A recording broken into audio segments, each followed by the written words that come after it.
Sabe, toda vez que a gente toma um remédio, tem um processo incrível e invisível rolando nos bastidores. É o tal do metabolismo de fármacos. Pensa nele como uma espécie de porteiro químico do nosso corpo, sabe? É ele quem decide o que entra, o que sai e o que precisa ser modificado. Bora entender como essa mágica toda funciona. Pois é, parece uma pergunta simples, mas a resposta abre a porta para uma jornada bioquímica, nossa, fascinante. A pílula não só se dissolve e pronto. Na verdade, o corpo dá início a uma operação super complexa para transformar aquela substância quimicamente. Então, o nosso roteiro aqui vai ser o seguinte. Primeiro, a gente vai entender por que o corpo tem esse tal de porteiro químico. Depois, vamos ver a transformação que rola em duas fases. Aí, a gente conhece as superenzimas que botam a mão na massa, o que acontece quando o sistema dá uma rateada e, por fim, porque cada pessoa tem um perfil metabólico que é só dela. Beleza, vamos começar pelo começo. Por que raios o corpo tem todo esse trabalho de metabolizar os remédios? A resposta está num conflito químico fundamental entre o jeito que o medicamento precisa agir e o jeito que o corpo joga o lixo para fora. Olha só qual é a grande questão. Para um remédio fazer efeito, ele precisa ser o que a gente chama de lipossolúvel, ou seja, ele tem que gostar de gordura, para conseguir passar pelas barreiras das nossas células. Só que tem um problema. Os nossos rins são tipo um filtro de água. Eles só conseguem eliminar o que é hidrossolúvel, o que se dissolve bem em água. E aí?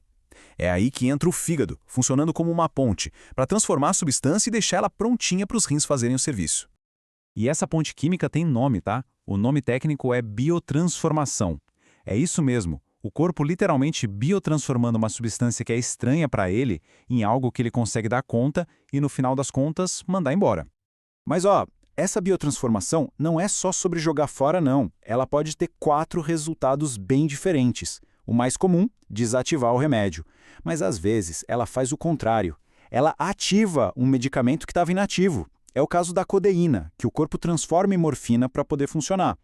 E tem mais, o processo pode acabar gerando outras substâncias também ativas ou, em alguns casos, principalmente com doses muito altas, pode criar subprodutos que são bem tóxicos. Tá, mas como é que o corpo faz essa transformação na prática? Bom, o processo todo é dividido em 2 fases. Pensa numa linha de montagem química, é mais ou menos por aí. A analogia é ótima, olha só. Na fase 1, é como se o corpo fosse lá e instalasse uma alça na molécula do remédio. Aí, na fase 2, ele pega uma etiqueta bem grande, solúvel em água, e gruda nessa alça. É o sinal definitivo que diz, esse aqui é para sair. É um sistema muito, mas muito eficiente. Então, a fase 1 é o trabalho braçal da química, sabe? É onde acontecem reações como a oxidação, que vão lá e alteram a estrutura do fármaco. O objetivo aqui é um só, deixar a molécula mais polar. Em outras palavras, fazer ela ficar um pouquinho mais amiga da água, preparando o terreno para o que vem depois. Chegamos na fase 2. Aqui o corpo vai lá e gruda uma daquelas etiquetas que a gente falou. Dependendo do remédio, essa etiqueta pode ser uma molécula de ácido glicurônico, um sulfato, um grupo acetil. O resultado final é um pacote pronto, super solúvel em água, que os rins não têm dificuldade nenhuma para pegar e mandar embora. Claro que essa linha de montagem precisa de operários, né? E são trabalhadores bem especializados. Chegou a hora de a gente conhecer as superenzimas que fazem quase todo o serviço pesado, principalmente lá na fase 1. O nome do time é citocromo P450, ou, para os íntimos, só CYP. Essas enzimas são como trabalhadores biológicos minúsculos que dão um gás nas reações químicas. E essa superfamília, a CYP, é a grande força de trabalho por trás do metabolismo da esmagadora maioria dos medicamentos. E olha que interessante essa divisão de tarefas. Dentro dessa família enorme de enzimas CYP, tem um grupinho que carrega o piano nas costas. A enzima CY3A4, junto com a sua prima 3A5, é responsável por metabolizar, pasmem, mais ou menos metade de todos os remédios que a gente usa. É trabalho pra caramba para poucas enzimas, né? Aqui a gente vê alguns exemplos bem práticos. A CYP2D6, por exemplo, ela é fundamental para ativar a codeína. Se essa enzima não está funcionando direito em alguém, o remédio pode simplesmente não fazer efeito. Já a CYP2C9, ela mexe com a varfarina, que é um anticoagulante. Qualquer probleminha na atividade dela pode aumentar o risco de sangramento. E a CY1A2, que processa a cafeína, é um ótimo exemplo de como coisas de fora, como o cigarro, podem influenciar o nosso metabolismo. Mas esse sistema todo não trabalha sozinho num vácuo, não. Ele pode ser acelerado ou freado por outras coisas que a gente consome. E é aí que moram muitas das interações medicamentosas perigosas. E isso nos leva a dois conceitos que são chave: indução e inibição. A indução é quando a linha de montagem acelera. O resultado, o remédio é eliminado rápido demais e acaba não fazendo o efeito esperado. Já a inibição é o contrário, ela pisa no freio. Isso pode fazer com que o medicamento se acumule no corpo a níveis perigosos. Basicamente, um é o acelerador e o outro é o freio do nosso metabolismo. E as consequências disso na vida real são seríssimas.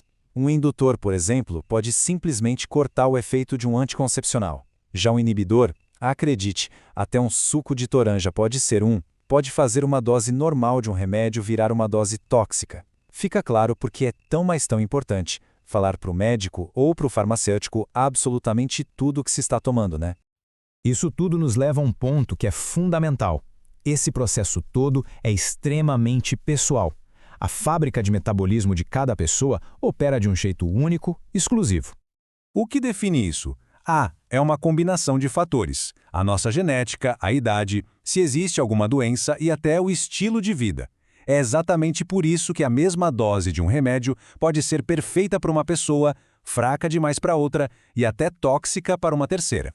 Esse gráfico aqui mostra o peso da genética de um jeito bem claro. Dependendo dos genes para uma enzima como a CYP2D6, uma pessoa pode ser classificada como metabolizadora lenta, normal ou até ultra rápida. Imagina só, com a mesma dose, o metabolizador lento pode acabar com um nível tóxico do remédio no corpo. Já ultra rápido, pode ser que o remédio nem faça cócegas, o efeito terapêutico vai ser quase zero. É justamente aí que uma área super interessante chamada farmacogenômica entra em campo. Analisando o DNA de alguém, é possível prever como o corpo daquela pessoa vai lidar com certos medicamentos. Isso é a porta de entrada para a medicina personalizada, onde dá para ajustar a dose e escolher o remédio certo para cada um, logo de cara. Então, para a gente fechar a ideia, o metabolismo de fármacos não é um mero detalhe técnico, de jeito nenhum. Ele está no coração da farmacologia. É ele que vai determinar se um remédio vai curar, se não vai fazer nada ou, pior, se vai fazer mal. E essa citação resume tudo perfeitamente, né? Entender o metabolismo é como aprender a falar a língua química de cada corpo. E o grande desafio é justamente esse: traduzir esse conhecimento todo em um cuidado que seja mais seguro e feito sob medida para cada um. Fica aqui, então, uma reflexão final. Na próxima vez que um profissional de saúde perguntar sobre dietas, suplementos ou qualquer outro remédio que esteja sendo usado, agora a gente sabe que essa pergunta tem uma importância gigantesca. A resposta não é só para constar, é a peça-chave para decifrar esse perfil metabólico único e garantir que o tratamento seja seguro e eficaz.